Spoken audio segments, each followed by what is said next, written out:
Eu queria que você desse aquela palma que só a gente sabe dar. E vamos receber pastor Rufo ministrando a palavra de Jesus essa noite. Pode aplaudir, Senhor.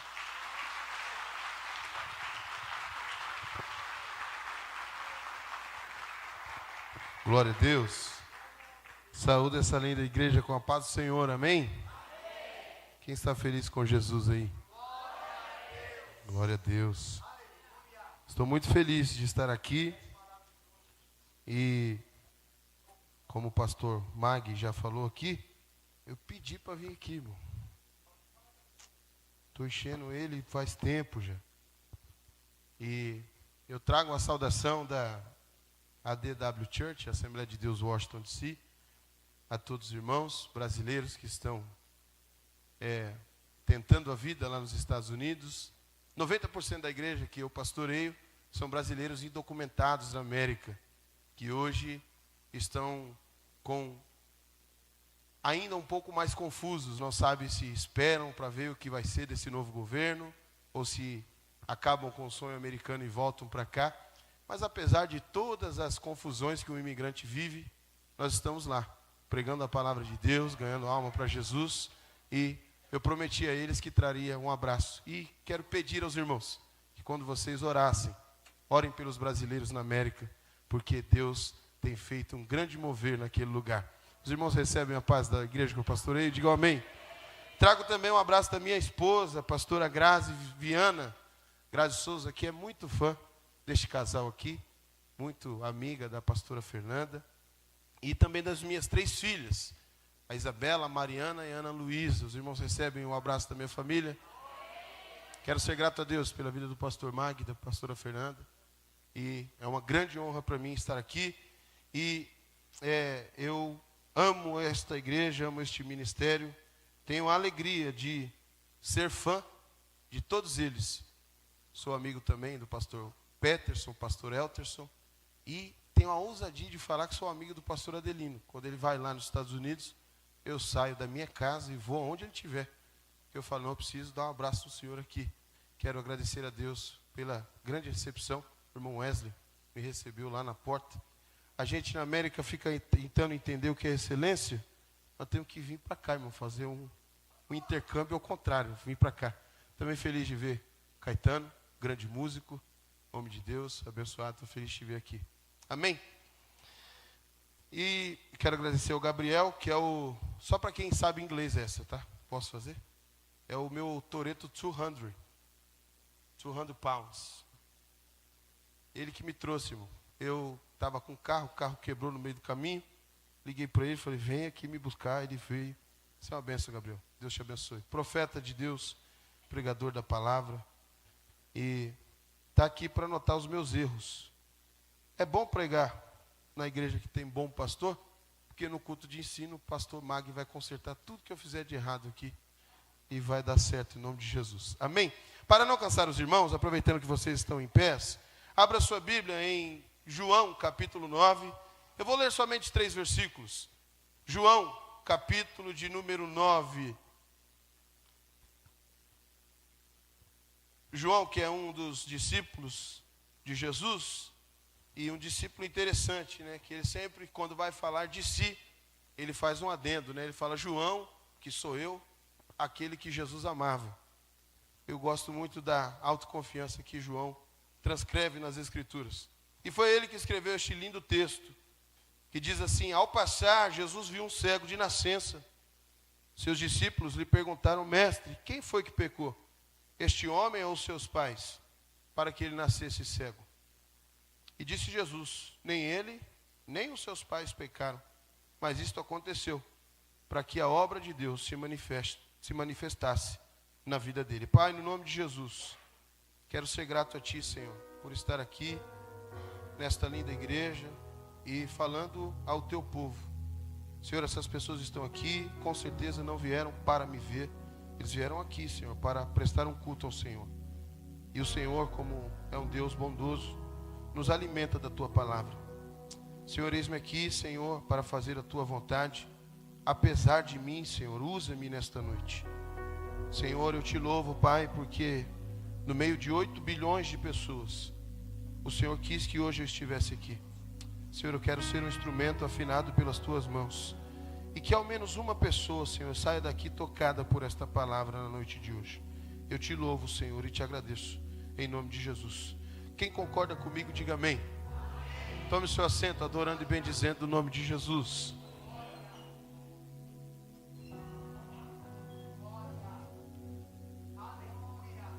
Eu estou um pouquinho nervoso,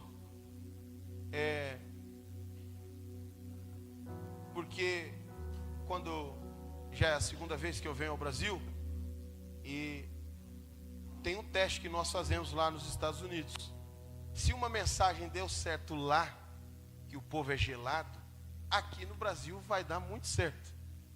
Mas ainda, enquanto eu estava me preparando para voar para cá, no aeroporto, fiquei um tempo lá, e Deus falou, olha, lá na DVB você vai pregar uma outra mensagem. Eu falei, não, Jesus, não é esse o combinado que eu tenho com o Senhor. Eu já preguei uma mensagem boa, que lá em Washington DC, e lá o povo é pentecostal, eles vão me ajudar. Mas eu sou obediente, irmão. Então se não for tudo isso, dá glória aí, para eu fingir que eu saí daqui feliz. Mas eu ouvi uma frase há algumas semanas, e eu não gosto, naturalmente, de fazer uma mensagem em cima de uma frase. Mas essa frase ficou quase que conversando com o meu coração. E nesta frase, o interlocutor em um podcast, ele falou assim, olha, eu aprendi na minha vida que um diagnóstico não é o destino final das coisas. E é que essa frase foi falando ao meu coração, e eu falei, Jesus, eu não sou coach, eu não tenho chamada para ser coach, eu nem tenho os dinheiros dos coaches. Se é uma coisa que eu queria ter deles, era o dinheiro, mais nada. Mas nem isso eu tenho. Mas a palavra de Deus foi falando ao meu coração, e Deus falou, olha, Rufo, pense nisso, que às vezes as pessoas dão diagnóstico sobre a vida de muitas pessoas, e esse não é o destino, é só uma fotografia daquele momento. Eu não sei se você vai sentir a presença de Deus, honestamente eu estou dizendo isso, mas eu sinto a presença do Espírito Santo para dizer, a não ser que seja para uma pessoa, que não importa o que disseram, o que você é, o que você foi, ou o que você será, esse diagnóstico que a pessoa deu, ele só vai ser um motivo do seu testemunho para a glória do Deus Todo-Poderoso. Eu sinto uma graça de Jesus neste lugar. E eu falei, Jesus, eu não posso pregar uma frase.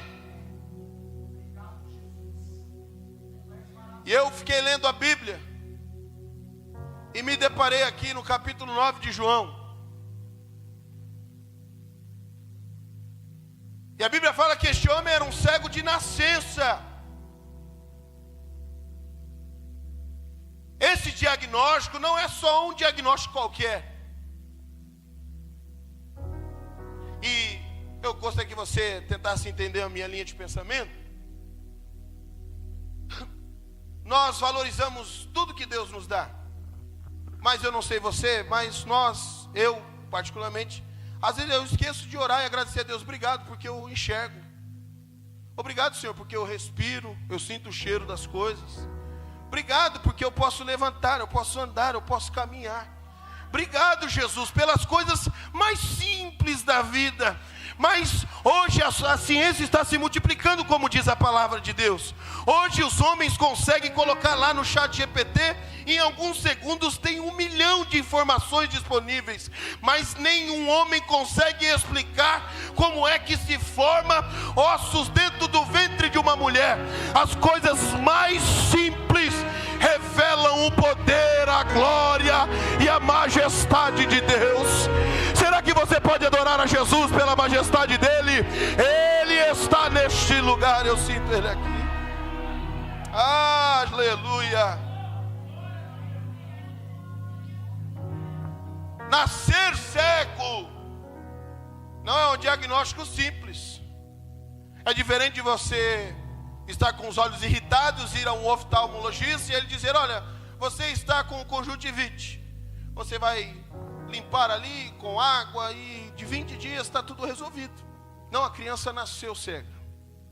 E Eu sei que não preciso ensinar aqui a história do texto, essa igreja é uma igreja bíblica, mas a cultura dos judeus dessa época, eles atrelavam uma doença a um pecado. Por isso que não é muito salutar a gente ficar julgando os discípulos, porque eles fizeram uma pergunta honesta, porque dentro da cultura deles a doença simbolizava o pecado. Às vezes não o pecado daquela pessoa, mas o pecado da sua ascendência, no caso, né, dos pais, dos avós. E aí os discípulos param e perguntam para Jesus: olha, Jesus, nós temos aqui o diagnóstico que esse menino nasceu cego, e aqui não tem outro destino. Será que alguém entende isso? Ainda que alguém aponte para você e diga: para você não tem outro fim, para você acabou, para você não existe outro destino. Eu vim aqui nessa noite pregar sobre um Jesus que ele olha para você e fala: alguém apontou o seu destino, mas sou eu que determino aquilo que eu tenho para a tua história. Eu sinto Jesus aqui.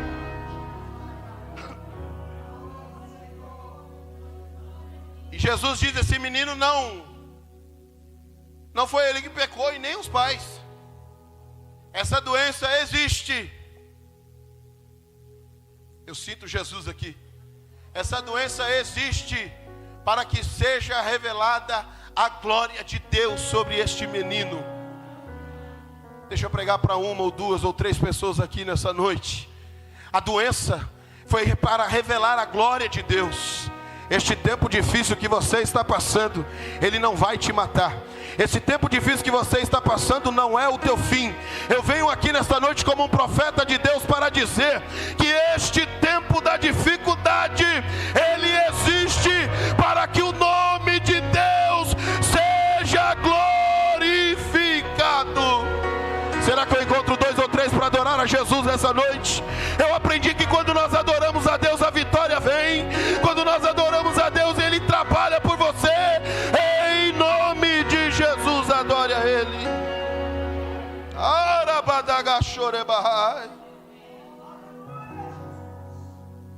E parece que conosco é muito parecido.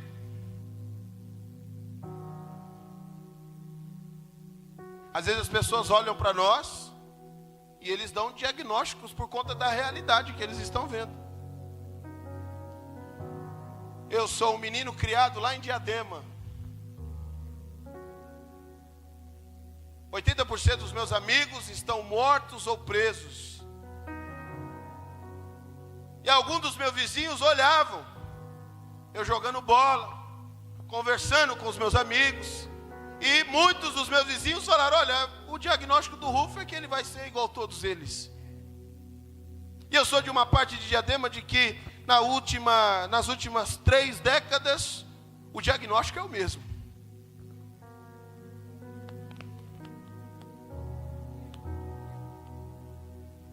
Mas um dia eu me lembro de levantar pela madrugada e ver o meu pai de joelhos dobrados e dizendo: Senhor, aqui do meio dessa cidade, no meio da criminalidade, Senhor, no meio das drogas, no meio da prostituição, Senhor, separa o Rufo para a tua glória, Senhor. Perceba que não é o lugar brasileiro quando está vindo embora para os Estados Unidos, seja ela qual for a situação, muito difícil de você encontrar quem vem feliz. Geralmente eles vêm muito triste. E eu falo para eles: olha, você não pode ficar triste, porque a bênção de Deus não está nos Estados Unidos, a bênção de Deus não está no Japão, a bênção de Deus não está no espaço, a bênção de Deus não está no Brasil. A bênção de Deus, ela não é geográfica. Deus escolheu as pessoas para abençoá-las. A bênção de Deus não está aqui ou acolá. A bênção de Deus está em você. Você precisa crer nisso. Existe uma palavra de Deus sobre a tua vida. A bênção dele, eu vou repetir, a bênção dele está sobre a tua vida. Eu sinto uma graça de Jesus neste lugar. Só para que eu saiba, Levanta a mão bem timidamente. Tem alguém aqui que já recebeu um diagnóstico da família? Uma levantou a mão lá. Tem alguém que recebeu o diagnóstico dos professores? 2, 3. Tem gente que recebeu o diagnóstico dos vizinhos. Eu sou um. Agora eu sei que aqui não tem. Aqui é uma benção. Mas tem gente que tem obreiro que olha ali e fala: ih, aquele ali não vai dar em nada. Aquele obreiro ali é fraquinho, ele ora ruim. Ele prega mal, ele toca mal, ele canta mal. É um diagnóstico, irmão. E às vezes, preste atenção nisso, e às vezes é só a verdade.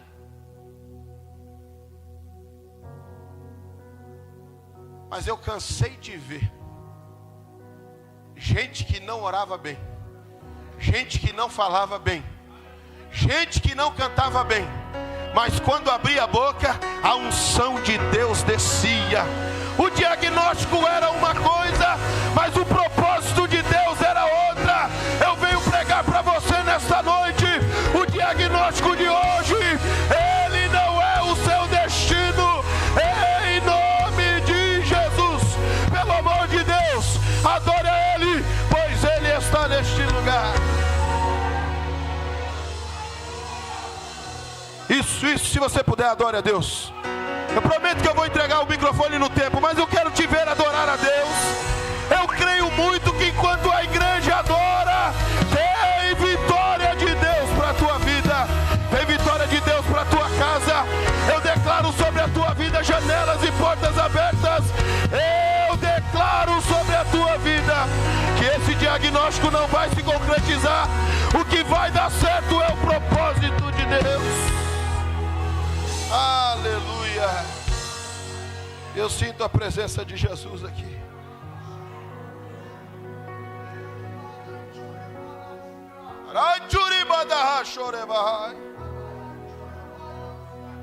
É muito interessante que o diagnóstico dos discípulos é um diagnóstico humano.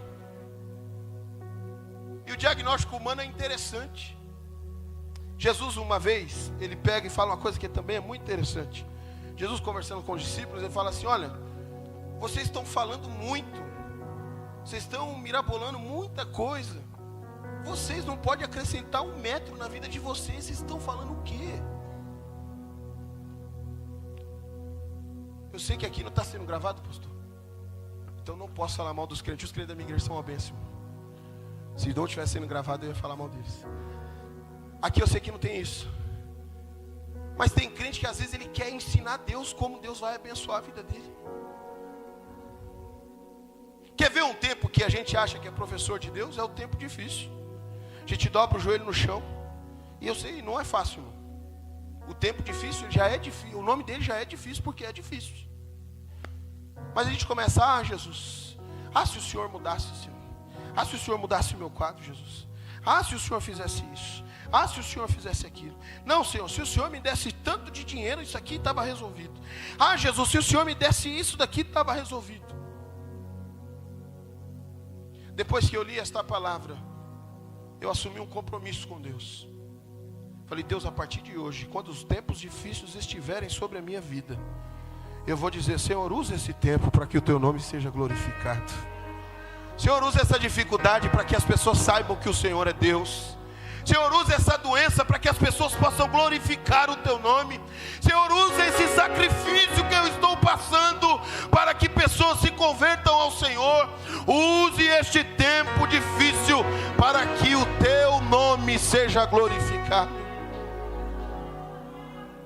O diagnóstico humano é sempre limitado, porque nós somos limitados.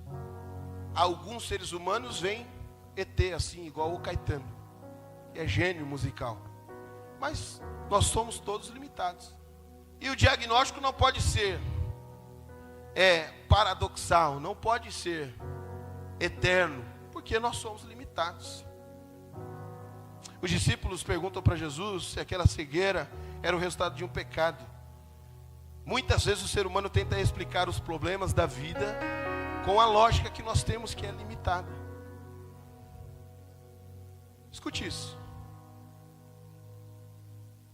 Muitas vezes o problema está na sua frente e não é para você resolver. É para você entender por que ele está lá. Jesus fala, olha, essa doença deste menino, ela vai servir para que o nome de Deus seja glorificado. Eu tenho certeza que se os pais tivessem entendido isso, eles teriam ficado felizes de ter um filho que será usado para a glória de Deus. O Leandro Carnal, que é um ateu, confesso, e um pensador brasileiro, ele fala, tem uma coisa que me encanta nos cristãos brasileiros, é que no momento mais difícil, eles falam que Deus pode dar jeito. Esse homem é ateu. Este homem nunca participará de um culto se Jesus não tiver misericórdia dele. Se ele vier aqui, ele pode até querer diagnosticar todos nós como loucos, como pessoas que gritam, pessoas que fazem isso e que fazem aquilo. Mas ele mesmo sendo ateu, ele fala, o que me encanta neles é que quando o tempo está difícil, eles têm um Deus que resolve tudo. Eu tenho uma pergunta para fazer, pelo menos para uma pessoa aqui na noite de hoje. Todos já passaram tempos difíceis? Levanta a mão, junto com a minha. Irmão, eu moro na América e lá tem tempo difícil também. Tempos difíceis são geradores de milagres nas nossas vidas. Quando nós passamos tempos difíceis, é quando Jesus vai fazer alguma coisa. A palavra de Deus diz que os discípulos estavam em um barco. Os irmãos conhecem a história, até criança sabe essa história. Mas eu já vi muito pregador falando mal dos discípulos. Não, esses homens não têm fé, esses homens, irmão, eles foram muito crentes. Eu ia acordar Jesus desesperado, falando, Jesus, pelo amor do seu nome, levante logo. Mas ainda que tenha um vento terrível lá na sua casa, ainda que tenha uma tempestade acontecendo, ainda que o mar esteja muito bravio, e o seu barco está indo para um lado e para outro, e enchendo de água, e você começa a olhar e, eu não sei se você já viveu esse momento, mas tem tempos difíceis que você olha e a água do barco nunca sai para fora. Ela só vai aumentando, o barco vai descendo. Mas nós temos um Jesus que a qualquer momento, eu não sei se agora, eu não sei se amanhã, eu não sei se depois, mas eu sei que antes de que o tempo acabe, Jesus vai se levantar e vai falar, cala-te vento, aquieta-te mar, porque eu estou neste barco. Jesus está no seu barco, Jesus está na tua vida. Você não vai afundar, o diagnóstico não vai se cumprir. Há uma palavra de Deus para você na noite de hoje. Será que eu encontro 2 ou 3 para adorar a Jesus hoje aqui? Será que esse Jesus merece ser adorado? Adore a Ele, adore a Ele, adore a Ele.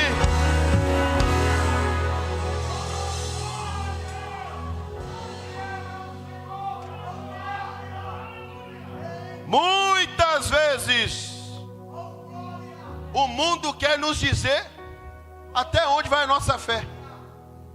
Eu sou um pouquinho ignorante, mas eu falo, fala nada.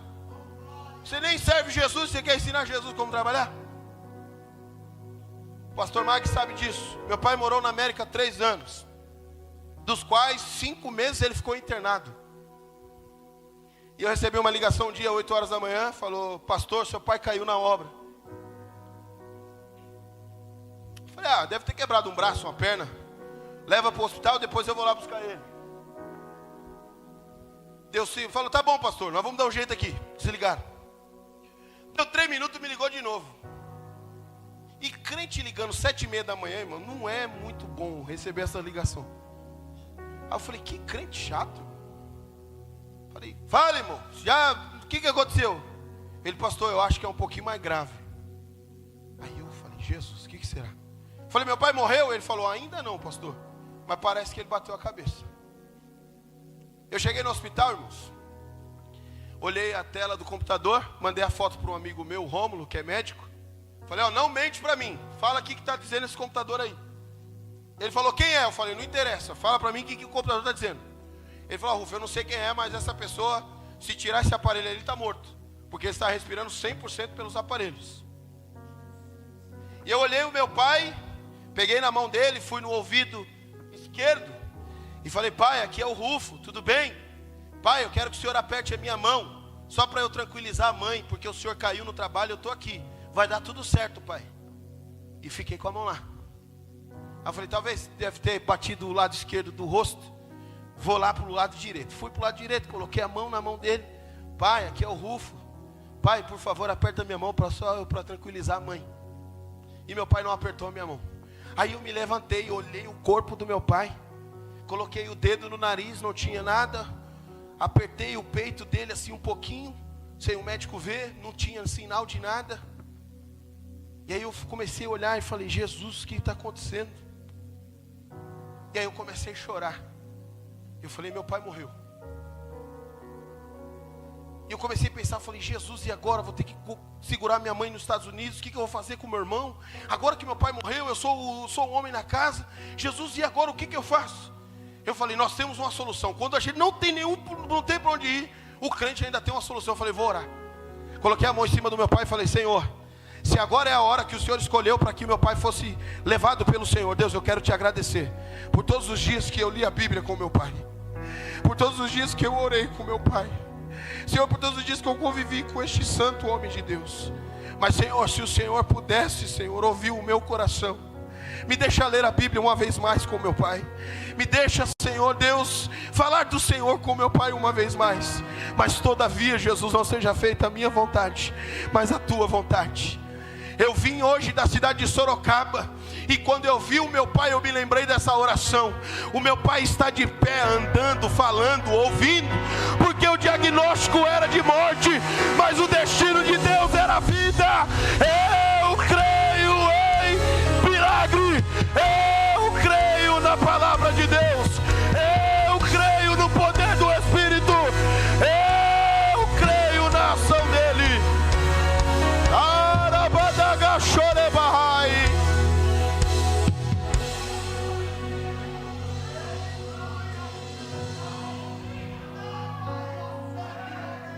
Com a licença do pastor Mag, eu quero pedir que vocês coloquem de pé, e aqui eu já vou terminar. O grupo de louvor, por favor, deixa eu sonhar e profetizo que um dia eu vou ter um grupo de louvor. 10% desse aqui tá bom já, viu? Aliás, se um dia o pastor Mag mandar vocês embora, liga para mim, pra vocês ir lá para América comigo. Mas tem que passar direto, não pode parar lá em Orlando no pastor Peterson não, tem que passar direto. Pode escolher o hino que vocês quiserem. Vocês são crente bom, vai dar certo. Tem alguém aqui que sente a presença de Jesus? Irmãos, eu sinto a presença de Jesus verdadeiramente aqui. E não é por causa do tempo de igreja. Eu sou neto e filho de pastor. E o Gabriel falou para ontem, eu preguei. Eu vou ficar 11 dias nos Estados Unidos, vou pregar em 10 igrejas. E ontem eu preguei, o Gabriel estava lá. Ele falou, achei muito interessante que você falou que não é pregador itinerante. Porque o itinerante, irmão, eles têm alguma coisa diferente. Que eles conseguem fazer os negócios abençoados. Lá na América, então, não é uma benção. E eu não sei fazer isso, irmão. Eu queria muito. Mas o que me move a pregar a palavra de Deus não é a reação que a igreja sente enquanto eu prego. O que me motiva a pregar a palavra de Deus é porque se não servir para ninguém essa mensagem hoje, eu vou embora para a casa da minha cunhada, que eu estou aqui no Brasil, e depois eu vou embora para minha casa lá na América com uma certeza, que podem dizer o que quiser de mim, mas o meu destino quem comanda é Deus, o meu futuro quem comanda é Deus. A minha vitória eu posso celebrar porque ela já foi garantida. Deixa eu ser profeta de Deus para a tua vida hoje. Para de esperar a vitória e comece a celebrar a vitória, porque é Ele quem garante, é Ele que faz, é Ele o Todo-Poderoso, é Ele, Jesus de Nazaré é o nome dele.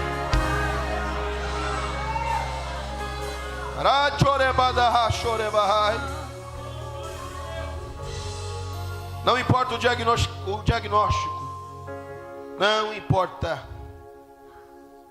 O propósito de Deus é sempre maior. Vou falar de novo. Não importa o diagnóstico, não importa. Em inglês eles falam doesn't matter.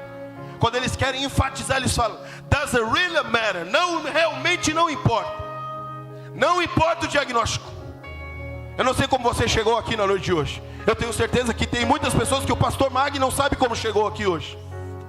Eu tenho certeza que tem orações que até mesmo o seu marido não sabe. Tem orações que você tem feito que a sua esposa não sabe. Tem orações que você tem feito sobre o teu filho que ele não sabe. Mas tem um que ouve. Tem um que está te ouvindo. Tem um que está te vendo quando você chora. Não importa o diagnóstico, o propósito de Deus é maior.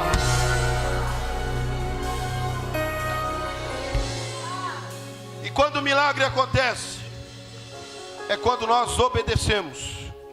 Eu vou fazer isso só agora, porque eu já estou acabando. Cutuca o irmão do seu lado aí e fala para ele: é importante obedecer. O milagre só acontece quando obedecemos. Para curar este menino cego de nascença, Jesus cospe. Vou usar essa palavra, é nojento. Cuspir numa lama. Jesus fala: traz o menino aqui. Ele cospe, faz um mexido ali. E o que acontece é que as pessoas trouxeram um menino. Eu não sei quando Deus vai fazer. Eu não sei o que Ele vai fazer. Eu não sei como Ele vai fazer. Mas de uma coisa eu sei: se você vier, se você obedecer, não importa o que Ele faça, não importa como Ele faça, eu só sei de uma coisa: a cegueira de nascença vai embora, a doença vai embora, este tempo difícil vai embora. Não é por causa de mais nada, a não ser pela palavra dEle. Se você obedecer a palavra dEle, Ele vai cumprir. Ele vai cumprir.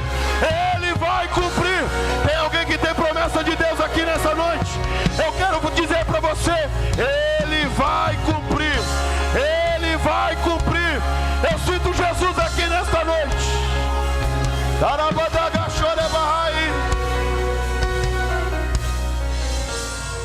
E para terminar, vocês viram que eu já falei 3 vezes para terminar, né? Toda vez que o pastor falar a primeira vez, ele não vai terminar. Mas agora é a última, eu vou terminar mesmo. Precisamos obedecer. E aí não é um achismo meu, mas é uma experiência. Eu tenho 37 anos de vida. Eu nasci num hospital e 7 dias depois eu fui para uma Assembleia de Deus. E lá eu estou até hoje. Então é a minha experiência, tá? Se você não concorda, tá tudo certo. Se os teólogos que sabem tudo de Bíblia, não tem um problema com isso. Não é assim, pastor, olha, aqui no grego, no hebraico, a etimologia da palavra, não é isso que está dizendo. Eu aceito. Mas isso é a minha experiência. E eu sinto de Jesus de falar isso para você. Não está no meu esboço, mas o Espírito Santo de Deus soprou aqui e eu conheço a voz dele. Nós devemos obedecer, primeiro passo. E tem um grande segredo para quem quer mudar o seu diagnóstico, para quem quer chegar no seu destino, para quem quer chegar no seu propósito, para quem quer viver o propósito de Deus. É a adoração. Este é o grande segredo. Eu me lembro da minha avó, mãe de 10 filhos, e casada com um grande pastor, pastor Francisco Herculano, meu avô, que já dorme no Senhor. Meu avô trabalhava, minha avó não. Na década de 60 eles compraram uma casa própria. Em 68 meu avô comprou um Fusca 0 km. Na época era prosperidade pura, irmão. Com 10 filhos. E eu me lembro de um dia estar na casa da vovó e ela fazer, eu gosto até hoje, irmãos, feijão com farinha. Enquanto ela mexia o feijão temperando ele, ela cantava: ainda que para te servir, Jesus, eu tenha que chorar. E eu era criança, eu estava vendo ali.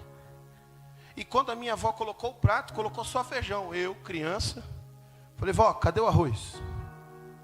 Lá em casa eu como arroz e feijão. Ela falou, não filho, hoje não tem arroz, só tem feijão e farinha.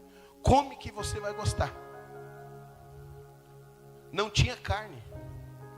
Não tinha dinheiro para ir no mercado. Não tinha arroz para colocar no prato. Mas tinha adoração. Mas tinha a presença de Deus. Moisés, quando está conversando com Deus, ele fala, Senhor, e aí, como é que nós vamos fazer? Ele falou, Moisés, esse povo aí eu não quero saber mais. Eu não quero saber desse povo mais. Não, com eles eu não vou mais. Você pega esse povo aí, Moisés, e vai embora com eles. Irmão, eu sou muito obediente. Se Deus falar assim, você fala, nossa, e agora o que eu vou fazer com aquele povo? Moisés foi caba macho. Falou, só um minutinho. Tá tudo bem, estou aqui para cumprir o que o Senhor mandar. Mas sem o Senhor, pode me tirar fora disso aí. Manda Arão, manda Miriam, manda quem o Senhor quiser. Mas eu só vou se o Senhor for comigo. Irmão, deixa eu falar a última coisa aqui. Toda conquista que você tiver, todo o dinheiro que você ganhar, tudo que você construir, sem a presença dele, não é nada. Mas se você tiver coragem de adorar a ele hoje, e dizer, Senhor, sem a tua presença eu não vou. E para invocar a tua presença, Senhor, eu quero te adorar. Jesus, sem o Senhor eu não vou. Senhor, não importa o diagnóstico, está todo mundo falando que vai dar errado, mas eu tenho o Senhor, então eu vim aqui para te adorar. Eu saí da minha casa hoje para adorar ao Senhor.